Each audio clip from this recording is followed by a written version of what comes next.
পশ্চিম Asia যুদ্ধ যত দীর্ঘ হচ্ছে ততই তার ছায়া পড়ছে বিশ্বের নানা প্রান্তে। ইরানকে কেন্দ্র করে আমেরিকা এবং ইসরায়েলের সংঘাত এখন শুধু মধ্যপ্রাচ্যের ভৌগোলিক সীমানায় সীমাবদ্ধ নেই।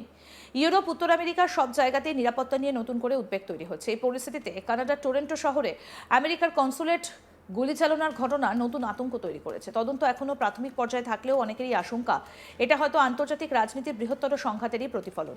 ঘটনাটা ঘটে মঙ্গলবার 10ই মার্চ ভোরের দিকে। স্থানীয় সময়ে সকাল প্রায় 5টা 30 মিনিট নাগাদ এক প্রত্যক্ষদর্শী পুলিশকে জানান যে আমেরিকান কনসুলেটের সামনে গুলির শব্দ শোনা গিয়েছে। পুলিশ ঘটনাস্থলে পৌঁছে দেখে ভবনের সামনে গুলির খোল এবং গুলির আঘাতে ক্ষতিগ্রস্ত অংশ। তদন্তকারীদের মতে ঘটনার প্রায় 1 ঘন্টা আগে এই গুলি চালনার ঘটনা থাকতে পারে। টরন্টো পুলিশের ডেপুটি চিফ ফ্রাঙ্ক ব্যারেটো জানান, প্রত্যক্ষদর্শীদের মতে দুজন ব্যক্তি একটা হ্যান্ডগান থেকে কনসুলেট ভবনের সামনে গুলি চালায়। এরপর তারা একটা সাদা রঙের গাড়িতে করে ঘটনাস্থল থেকে পালিয়ে যায়। সিসিটিভি ফুটেজ থেকে গাড়ির একটা ছবিও প্রকাশ করা হয়েছে। সবথেকে আশ্চর্যের বিষয় হলো এই গুলি চালনার সময় ভবনের ভেতরের লোকজন থাকলেও কেউ আহত হননি। এর কারণ ব্যাখ্যা করতে গিয়ে পুলিশ জানিয়েছে ভবনটা অত্যন্ত শক্তিশালী নিরাপত্তা কাঠামো দিয়ে তৈরি। মেটাল এবং বুলেট প্রুফ গ্লাসের ঢাকা থাকায় গুলির আঘাত খুব একটা ক্ষতি করতে পারেনি। পুলিশের বক্তব্য অনুযায়ী কনসুলেট ভবনটা এতটাই শক্তভাবে নির্মিত যে ভেতরে থাকা অনেক কর্মী হয়তো গুলির শব্দই শুনতে পাননি। এই বিষয়টা দেখিয়ে দেয় বিশ্বজুড়ে আমেরিকার কূটনৈতিক স্থাপনাগুলো কতটা সুরক্ষিত। ঘটনার পরপরই তদন্ত শুরু হয়েছে। এই তদন্তের দায়িত্ব নিয়েছে টরন্টো পুলিশের বিশেষ ইউনিট। তাদের সঙ্গে কাজ করছে কানাডার জাতীয় নিরাপত্তা সংস্থাও। এই ঘটনাকে সাধারণ অপরাধ হিসেবে দেখা হচ্ছে না। পুলিশ জানিয়েছে এটা একটা ন্যাশনাল সিকিউরিটি ইনসিডেন্ট। কানাডার জাতীয় সন্ত্রাস বিরোধী সংস্থা রয়্যাল কানাডিয়ান মাউন্টেন পুলিশও তদন্তে যোগ দিয়েছে। তদন্তকারীরা এখনও নিশ্চিত নন যে এই ঘটনার সঙ্গে মধ্যপ্রাচ্যের যুদ্ধের সরাসরি কোনো সম্পর্ক আছে কিনা। তবে সম্ভাবনাটা খতিয়ে দেখা হচ্ছে। ইরানকে কেন্দ্র করে চলা সংঘাতের কারণে বিশ্বের নানা দেশে আমেরিকান দূতাবাস এবং কনসুলেটে নিরাপত্তা বাড়ানো হয়েছে। অনেক জায়গায় কর্মীদেরও ফিরিয়ে নেওয়া হয়েছে।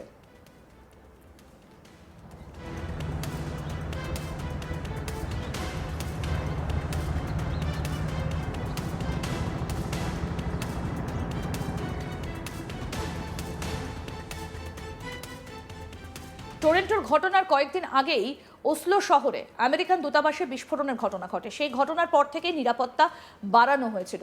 এই ঘটনার পর কানাডার রাজনীতিতেও আলোচনা শুরু হয়েছে। অন্টারিওর প্রিমিয়ারে ডগ ফোর্ড বলেন, এটা হয়তো আন্তর্জাতিক সন্ত্রাসবাদী সংগঠনের স্লিপার সেল। এর কাজ হতে পারে। তার মতে এমন গোপন সংগঠন বিশ্বের অনেক দেশেই থাকতে পারে। তবে কানাডার নিরাপত্তা সংস্থা এখনই সেই দাবি মানতে রাজি নন। তাদের মতে তদন্ত শেষ না হওয়া পর্যন্ত কোনো সিদ্ধান্তে পৌঁছানো ঠিক হবে না। এই ঘটনাকে সন্ত্রাসবাদ হিসেবে চিহ্নিত করা হবে কিনা সেটাও এখনো স্পষ্ট নয়। তদন্তের ফলাফলের ওপরই সেটা নির্ভর করছে। কানাডার আমেরিকান রাষ্ট্রদূত পিট হোয়েকস্ট্রা এই ঘটনাকে অত্যন্ত উদ্বেগজনক বলে মন্তব্য করেছেন। তিনি বলেন, সৌভাগ্যের বিষয় কেউ আহত হয়নি। কানাডার প্রধানমন্ত্রী মার্ক কার্নি এই ঘটনাকে নিন্দা করেছেন। তার মতে এটা একটা ভয়াবহ সহিংসতা এবং ভয় দেখানোর চেষ্টা।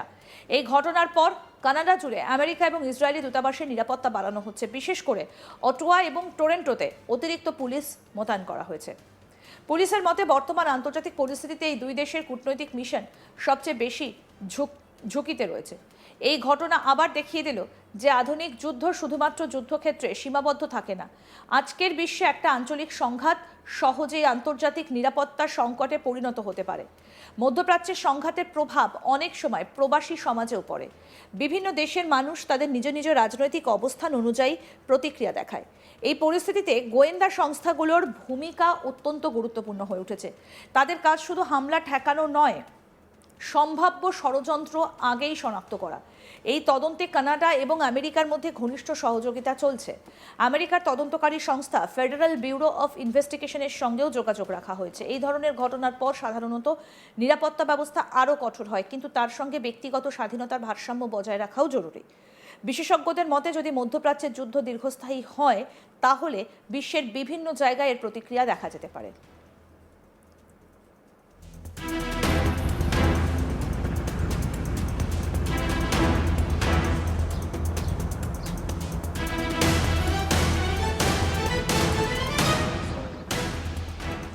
টরন্টোর আমেরিকান কনসুলেটে গুলি চালনার ঘটনা আপাতদৃষ্টিতে ছোট হলেও এর প্রভাব অনেক বড় হতে পারে।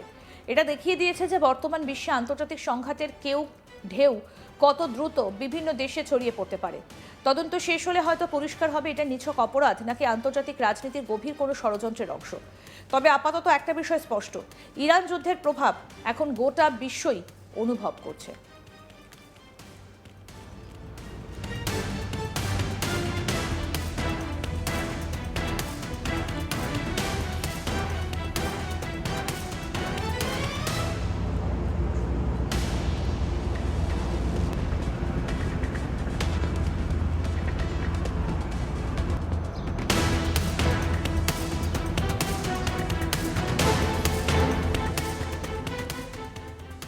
পশ্চিম এশিয়ার যুদ্ধ যত দীর্ঘ হচ্ছে ততই তার ছায়া পড়ছে বিশ্বের নানা প্রান্তে। ইরানকে কেন্দ্র করে আমেরিকা এবং ইসরায়েলের সংঘাত এখন শুধু মধ্যপ্রাচ্যের ভৌগোলিক সীমানায় সীমাবদ্ধ নেই। ইউরোপ, উত্তর আমেরিকার সব জায়গাতেই নিরাপত্তা নিয়ে নতুন করে উদ্বেগ তৈরি হচ্ছে।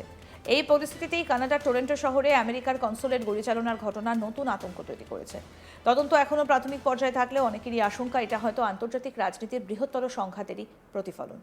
এই ঘটনাটা ঘটেছে মঙ্গলবার 10ই মার্চ ভোরের দিকে। স্থানীয় সময় সকাল প্রায় 5:30 নাগাদ এক প্রত্যক্ষদর্শী পুলিশকে জানান যে আমেরিকান কনসুলেটের সামনে গুলির শব্দ শোনা গিয়েছে। পুলিশ ঘটনাস্থলে পৌঁছে দেখে ভবনের সামনে গুলির খোল এবং গুলির আঘাতে ক্ষতিগ্রস্ত অংশ। তদন্তকারীদের মতে ঘটনায় প্রায় 1 ঘন্টা আগে এই গুলি চালনার ঘটনা ঘটে থাকতে পারে। টরেন্টো পুলিশের ডেপুটি চিফ ফ্রাঙ্ক বেরেট্টো জানান, প্রত্যক্ষদর্শীদের মতে দুজন ব্যক্তি একটি হ্যান্ড গান থেকে কনসুলেট ভবনের সামনে গুলি চালায়। এরপর তারা একটা সাদা রঙের গাড়িতে করে ঘটনাস্থল থেকে পালিয়ে যায়।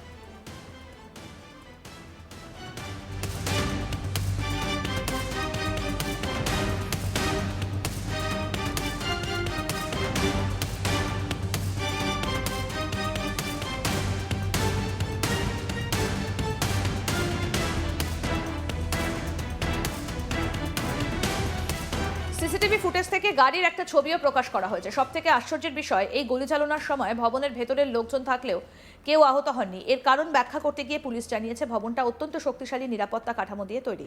মেটাল এবং বুলেট প্রুফ গ্লাসে ঢাকা থাকায় গুলির আঘাত খুব একটা ক্ষতি করতে পারেনি। পুলিশের বক্তব্য অনুযায়ী কনসুলেট ভবনটা এতটাই শক্তভাবে নির্মিত যে ভেতরে থাকা অনেক কর্মী হয়তো গুলির শব্দই শুনতে পাননি। এই বিষয়টা দেখিয়ে দেয় বিশ্বজুড়ে আমেরিকার কূটনৈতিক স্থাপনাগুলো কতটা সুরক্ষিত। ঘটনার পরপরই তদন্ত শুরু হয়েছে। এই তদন্তের স্থায়িত্ব নিয়েছে টরেন্টো পুলিশের বিশেষ ইউনিট। তাদের সঙ্গে কাজ করছে কানাডার জাতীয় নিরাপত্তা সংস্থাও। এই ঘটনাকে সাধারণ অপরাধ হিসেবে দেখা হচ্ছে না। পুলিশ জানিয়েছে এটা একটা ন্যাশনাল সিকিউরিটি ইনসিডেন্ট। কানাডার জাতীয় সন্ত্রাসবিরোধী সংস্থা রয়্যাল কানাডিয়ান মাউন্টেড পুলিশও তদন্তে যোগ দিয়েছে। তদন্তকারীরা এখনও নিশ্চিত নন এই ঘটনার সঙ্গে মধ্যপ্রাচ্যের যুদ্ধের কোনো রকম কোনো সরাসরি সম্পর্ক আছে কিনা, তবে সম্ভাবনা খতিয়ে দেখা হচ্ছে। আরও আপডেট পেতে দেখতে থাকুন আজ তাক বাংলা। সাবস্ক্রাইব করুন, নোটিফিকেশন পেতে বেল বাটন অপশন প্রেস করুন।